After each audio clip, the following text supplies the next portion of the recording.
Vivo i02 আরেকটা নতুন সিস্টেমের জন্য নিয়ে আসলাম। প্রথমে হলো আমরা সেটটা যেহেতু লক আছে, প্রথম হলো সেটটাকে হার্ড রিসেট করব। যার জন্য প্রথমে আমরা সেটটাকে দেখেন ভিভো i02 মডেলটা দেখাইতেছি, মডেলটা কনফার্ম করলাম। এখন হলো আমরা সেটটা বন্ধ করব। পাওয়ার বাটন প্রেস করলাম, পাওয়ার বাটন প্রেস করে সেটটাকে প্রথম অবস্থায় বন্ধ করলাম। এখন আমাদের সেটটা প্রথমে হার্ড রিসেট করব, যার জন্য ভলিউমের প্লাস বাটন এবং পাওয়ার বাটন দুইটা বাটন একসাথে চাপ দিয়ে ধরবো 30 সেকেন্ড বা 10 সেকেন্ডের মতো, তাহলে দেখব ফাস্ট বুট মোড বা রিকভারি মোড যেটাই বলি চলে আসবে। এখন আমরা বাটন দিয়ে নিচের দিকে আসলাম রিকভারি মোডে। রিকভারি মোডে যাওয়ার পরে পাওয়ার বাটন চাপ দেওয়ার পরে হলো আমাদের রিকভারি মোডে চলে গেল। এখন আমরা ক্লিয়ার ডাটা রিসেট করব। ক্লিয়ার ডাটা রিসেট করলে আমাদের যে ফোনের যে লকটা আছে, স্ক্রিন লক বলি, প্যাটার্ন লক বলি বা মিক্স লক বলি, এই লকগুলা যা আছে সব লকগুলা রিসেট হয়ে যাবে। এই যে আমাদের ফোনটা রিসেট হচ্ছে, ক্লিয়ার ডাটা। এখন রিটার্ন, তীরের মধ্যে ব্যাক এবং নিচে যে রিস্টার্ট বাটনে যে সেটাকে রিস্টার্টে ক্লিক করলাম। সেটাকে রিস্টার্টে ক্লিক করার পরে আমাদের ফোনটা সম্পূর্ণ বন্ধ হয়ে আবার অন হয়ে যাবে। অন হয়ে যাওয়ার পরে আমাদের ফোনটাতে প্রথম অবস্থায় দেখেন এফআরপি লকে চলে আসলো। প্রথম আমরা ল্যাঙ্গুয়েজটা ঠিক করলাম, ইংলিশ ল্যাঙ্গুয়েজটা নিলাম। এখন আমরা সামনের দিকে যাব এবং সর্বপ্রথম আমরা চেক করে দেখব যে আমাদের ফোনটা এফআরপি লক আছে কিনা। যার জন্য আমরা হলো ওয়াইফাই কানেকশনটা দিয়ে নিলাম। আপনার পার্সোনালভাবে যে কোনো ওয়াইফাই কানেকশন বা ফোনের থেকে হটস্পট নিয়ে আপনি কানেকশন দিয়ে চেক করে নিতে পারেন। আমাদের ওয়াইফাই দিয়ে বা হটস্পট দিয়ে আমরা কানেকশনটা করে প্রথমে ফোনটাতে যে এফআরপি লক আছে, ওই যে উপরের দিকে দেখেন যে কোনার দিকে একটা তালার মতো আছে, তার মানে হলো ফোনটাতে এফআরপি লক আছে। তারপর আমরা সামনের দিকে যাইতেছি। এই যে আমাদের যে প্যাটার্ন লকটা আছে এটা ভুলে গেছি, এবং গুগলে যখন জিমেলে ক্লিক করলাম তখন আমাদের জিমেল আইডিতে প্রবেশ করলো। এই জিমেল আইডিটাও আমরা হলো ভুলে গেছি। তো ভুলে যাওয়ার জন্য এই জিমেল আইডিটা আমরা এখন হলো মানে রিকভারি বলেন বা বাইপাস বলেন, এটাকে আমরা এখন সর্বপ্রথম হলো বাইপাস করব। বাইপাস করার জন্য আমাদের ব্যাক চলে আসতে হবে এবং অ্যাসেম্বলি যে সেটিংস আছে এখানে যেতে হবে, টক ব্যাকটাতে ওপেন করতে হবে। টক ব্যাকটাতে ওপেন করার পর আমাদের এল লিখবো। এল লিখলেই সার্চ বাটন চলে আসলো। এই সার্চ বাটনে যাওয়ার পর নিচে দেখেন এখানে আমরা ক্লিক করার পরে এটা আমার সাথে টক ব্যাক অন হয়ে গেল। এই টক ব্যাকটা আমাদের অন হওয়ার কারণ হলো এটা দিয়ে হলো আমরা অ্যাসেম্বলি মানে ব্লাইন্ডলি যে কিবোর্ডটা আছে এই ব্লাইন্ডলি কিবোর্ডটা আমরা হলো ওপেন করব। কারণ ব্লাইন্ডলি কিবোর্ড ওপেন ছাড়া আমরা আসলে এই ব্লাইন্ডলি কিবোর্ডটা যদি আমরা ওপেন না করি তাহলে আমরা আসলে ক্রোম ব্রাউজারে বা ইউটিউবে যেটাই বলি আমরা কোনোটাতেই ঢুকতে পারবো না। তা যার জন্য আমাদের এই ব্লাইন্ডলি যে কিবোর্ডটা আছে এই কিবোর্ডটা ওপেন করতে হবে সর্বপ্রথম। সেই ওপেন করার জন্যই টকব্যাকটা আমাদের যেসব নির্দেশনাগুলো দিতেছে সেই নির্দেশনাগুলো চলে আসলাম। এখন সেটিংয়ে চলে আসলাম। দেখেন সেটিংসে চলে আসার পর আমাদের টকব্যাকটা বন্ধ করতে হবে, যার জন্য ভলিউমের প্লাস এবং মাইনাস দুইটা বাটন একসাথে 5 সেকেন্ড 10 সেকেন্ডের মতো একসাথে চাপ ধরলে টকব্যাকটা বন্ধ হয়ে যাবে। এবং একটু বাইরে যাব, এই যে ব্লাইন্ডলি ডিসপ্লেতে ক্লিক করার পরে গো টু দ্য টকব্যাকে চলে গেলেই এই দেখেন অ্যাসেম্বলি মেনু চলে আসা বললাম। অ্যাসেম্বলি মেনুটা আমরা অন করে দিলাম। অন করার পরে অ্যাসেম্বলি মেনুতে ক্লিক করার পরে অ্যাসিস্ট্যান্টে যখন ক্লিক করলাম তখন আমাদের এটা চলে আসলো কি sign up the make you the Google assistant your. আমি আবার ট্রাই করতেছি, ঠিক আছে, সেম টু সেম। তো সেম আসার কারণ হলো কি এটা আসলে আমাদের ফোনটা আপডেট করা নাই, যার জন্য আমাদের ফোনটা হলো এই লেখাটা আসতেছে। তার জন্য আমাদের সর্বপ্রথম আবারও হলো সেটাকে আপডেট করে নিতে হবে, যার জন্য ভলিউমে প্লাস এবং পাওয়ার বাটন চাপটা একসাথে ধরে রাখতে হবে। আমাদের সেই ফাস্ট বুট মোড বা রিকভারি মোড আমরা আসলে যেটাই বুঝি সেটা দিয়ে আসলে যাবো। রিকভারি মোডে গেলাম, রিকভারি মোডে আসলে পাওয়ার বাটনটা ক্লিক করার পরে আমাদের ফোনটা এখন রিকভারি মোডে চলে যেতেছে। রিকভারি মোডে এখন দেখেন, একটু ওয়েট করেন, রিকভারি মোডে যাচ্ছে। রিকভারি মোডে দিয়ে আমরা ফোনটা হলে এখন আগে সর্বপ্রথম আপডেট করে নেব। আপডেট করে নিলেই আমরা অ্যাসেম্বলির যে ব্লাইন্ডলি কিবোর্ড আছে, ব্লাইন্ডলি কিবোর্ডটা আসলে আমরা ইউজ করতে পারবো। দেখেন অনলাইন যে আপডেটটা আছে, অনলাইন আপডেটটা করে নেব। অনলাইন আপডেটটা আমাদের অটোমেটিকই ওয়াইফাই কানেকশন দেওয়া মাত্রই আমাদের এটা অনলাইন অটোমেটিক আপডেটটা নিয়ে নেবে, যার জন্য আমাদের ওয়াইফাই কানেকশনটা দিতে হবে অবশ্যই। ওয়াইফাই কানেকশন না দিলে আমাদের কলাম এটা আপডেট করা সম্ভব না, যার জন্য আমাদের ওয়াইফাই কানেকশনটা দিতে হবে।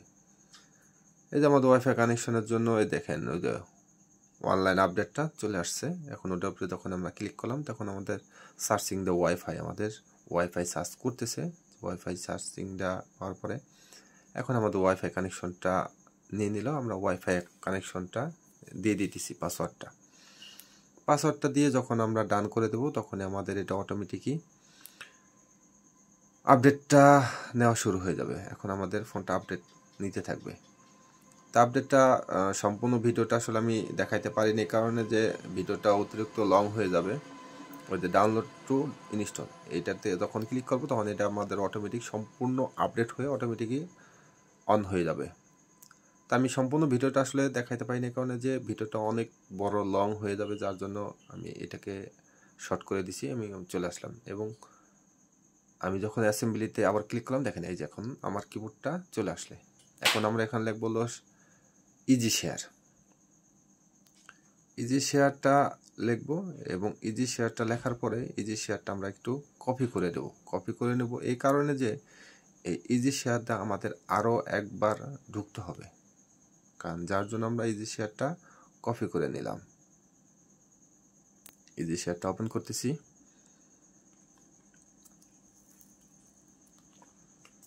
হ্যাঁ, ইজি শেয়ারটা আমাদের ওপেন হয়ে গেল। এখন হলো আমাদের আদার্স যে কোনো ব্র্যান্ডের আমাদের একটা অ্যান্ড্রয়েড ফোন লাগবে। একটা অ্যান্ড্রয়েড ফোনে আমাদের সেক্ষেত্রে লাগবে হলো ইজি শেয়ার এবং অ্যাক্টিভিটি লঞ্চার। আমরা এই ফোনটাতে আগে থেকে অ্যাক্টিভিটি লঞ্চার এবং ইজি শেয়ার আগে থেকেই নামিয়ে রাখছি। এখন আমরা এই ফোনটাতে আদার্স ফোনটাতে ইজি শেয়ারটা ওপেন করব। ইজি শেয়ারে স্ক্রিন চাইতেছে, আমরা এফআরপি লকের যে ফোনটা এই ফোনটা দিয়ে আমরা স্ক্রিন করব। স্ক্রিন করার পরে আমাদের ফোনটাতে দুটো ফোনের মধ্যে কানেক্ট হয়ে গেল আমাদের আদার্স যে ফোনটা আছে আমাদের দেখেন এই জায়গায় সব যা কিছু সব শো করতেছে। আমরা সব কিছু নেব না, আমরা টিক উঠিয়ে দিয়ে অ্যাপসে ঢুকে শুধুমাত্র অ্যাক্টিভিটি লঞ্চারটা নিব। আমরা অ্যাক্টিভিটি লঞ্চারটা নিয়ে নিলাম, ঠিক আছে। অ্যাক্টিভিটি লঞ্চার এই যে আমাদের দেখেন এই ফোন থেকে আমাদের এই ফোনে অ্যাক্টিভিটি লঞ্চারটা চলে গেল। এখন আমরা এই ফোনে ওই উপরে দেখেন তীরের মতো একটা আছে, ওখানে ক্লিক করে অ্যাক্টিভিটি লঞ্চারটা ওপেন করতেছি। অ্যাক্টিভিটি লঞ্চার ওপেন হচ্ছে।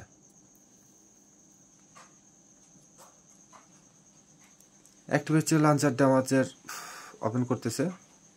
অ্যাক্টিভিটি লঞ্চার ওপেন করলে আমাদের কাজটা আসলে ক্লিয়ার দিকে চলে যাবে। কাজ আরও অনেক আছে, সবাই একটু ধৈর্য ধরে ভিডিওটি ভালো লাগলে অবশ্যই একটু দেখবেন, দেখলে অবশ্যই আপনি কাজটা করতে পারবেন। অ্যাক্টিভিটি লঞ্চারটা ওপেন করার পর আমাদের চলে আসবে হলো অ্যান্ড্রয়েড সেটআপে প্রথমে যে দেখবেন তীর মানে লক বাটনওয়ালা যেই অপশনটা নাই সেটা উপরে ক্লিক করব, তখন হলো ব্যাক চলে আসার পরে আমরা ইজি শেয়ারটা কিবোর্ডে মানে অ্যাসেম্বলি থেকে আমরা ইজি শেয়ার দিয়ে আবার ঢুকলাম, তখন এই দেন অ্যাক্টিভিটি লঞ্চার আবার ঢুকলাম এবং দেখেন আবার নিচের দিকে যাইতেছি, দেখেন ওই তালাওয়ালা কোনটা নাই ওটার মধ্যে ক্লিক করলাম। এই যে দেখেন এটার মধ্যে আমাদের ঢুকে গেল। এখন হলো স্টার্ট, স্কিপ,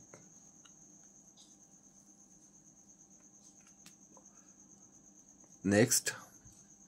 আমি ভুলবশত ডু নট কপি করে ফেলেছিলাম, আবার নেক্সট হবে, নেক্সট।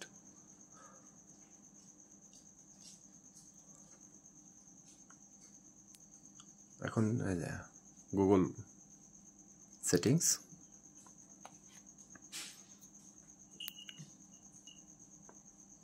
নেক্সট। এই দেখেন আমাদের ফোনটা এখন ভিভো 2254 সিলেক্ট করে নিছে। এখন আমরা আদার্স একটা ফোন থেকে গুগলে যাব। গুগল সার্চ করে নিয়ে আসলাম। গুগলে আমরা যে লিখবো হলো set up my device. Set up my ডিভাইসটা যখন লিখবো, লেখাটা শেষ হওয়ার পরে আমরা সার্চ বারে ক্লিক করব। সার্চ বারে ক্লিক করার পরে দেখেন গেট স্টার্টেডে চলে আসছে। এখনও গেট স্টার্টে যখন ওখানে দিলাম তখন সার্চিং ফর দ্য ডিভাইস, মানে সার্চ করতেছে ডিভাইসটা কানেক্ট করার জন্য। এখন কানেক্টিং চলে আসলো। এখন নেক্সট আবার কপিতে যখন ক্লিক করলাম তখন পাসওয়ার্ডটা চাইতেছে, পাসওয়ার্ডটা আমরা দিয়ে দিলাম। পাসওয়ার্ডটা দেওয়ার পরে দেখেন যে কপি ইওর অ্যাকাউন্ট, আমার এই আদার্স ফোনের যে অ্যাকাউন্ট আছে সেই অ্যাকাউন্ট, আমার যে ফোনটাতে জিমেল আইডি লক আছে সেই অ্যাকাউন্টটা এই ফোনে চলে আসতেছে। ওই যে দেখেন কনভার্টিং ইওর আদার্স ডিভাইস। আমরা এখানে সম্পূর্ণ কপি করব না, কপি না করে ডু নট কপিতে ক্লিক করব। ডু নট কপিতে ক্লিক করার পরে এখন আমাদের শুধু কাজ হলো নেক্সটে দেওয়া। শুধু আমাদের ফোনে নেক্সট যাবে, আমরা শুধু নেক্সটে দেব, স্কিপ যাবে স্কিপ দিব। এখন শুধু আমরা সামনের দিকে এগিয়ে যাব। গেটিং ইওর অ্যাকাউন্ট, এই ফোনটা আসলে Y02 ফোনটা করলাম অনেকটা স্লো, যার জন্য একটু সময় নেবে বেশি। ধৈর্য হারাবেন না, ধৈর্য না হারিয়ে আসলে একটু সময় নিয়ে ধীরে ধীরে কাজটা করবেন, আসলে অবশ্যই পেরে যাবেন। দেখেন সময় ছাড়া আসলে কোনো কিছুই সম্ভব না। ধৈর্যের ফল সবসময় যেন মিষ্টি হয় এবং ধৈর্য থাকলে সব কিছু সফলতা সম্ভব। এই যে গেট ইওর ফোন রেডি, এই ফোনটা করলাম অনেক সময় নেয়। আপনারা মানে ভাববে না যে আসলে কাজ করবে না, কাজ করবে 100%, মানে 1000%। দেখেন আমাদের অ্যাকাউন্টটা নিয়ে নিছে। এখন শুধু নেক্সট আর অ্যাকসেপ্ট আর স্কিপ যখন দিতেছি তখন আমাদের ফোনটা করলাম ক্লিয়ারভাবে সম্পূর্ণ অ্যাকাউন্টটা নিয়ে নিতেছে। এই যে দেখেন চেকিং ইওর অ্যাকাউন্ট চাইতেছে, চেকিং ইওর অ্যাকাউন্টে ডু নটে যাওয়ার পরে নেক্সট, আমরা নেক্সট গেট স্টার্ট। দেখেন আমাদের ফোনটা সম্পূর্ণ কলম অন হয়ে গেল। সম্পূর্ণ যখন অন হয়ে গেল, এখন আসলে আমি আপনাদের আরেকটু দেখাবো যে সেটিংসে ঢুকে যে ফোনটা আসলে মডেলটা কি এবং এটা অ্যান্ড্রয়েড ভার্সন কত আছে। যার জন্য চলে আসলাম নিচে অ্যাবাউট ফোনে। দেখেন অ্যান্ড্রয়েড ফোনের মডেল হলো Y002T এবং অ্যান্ড্রয়েড ভার্সন আছে 13।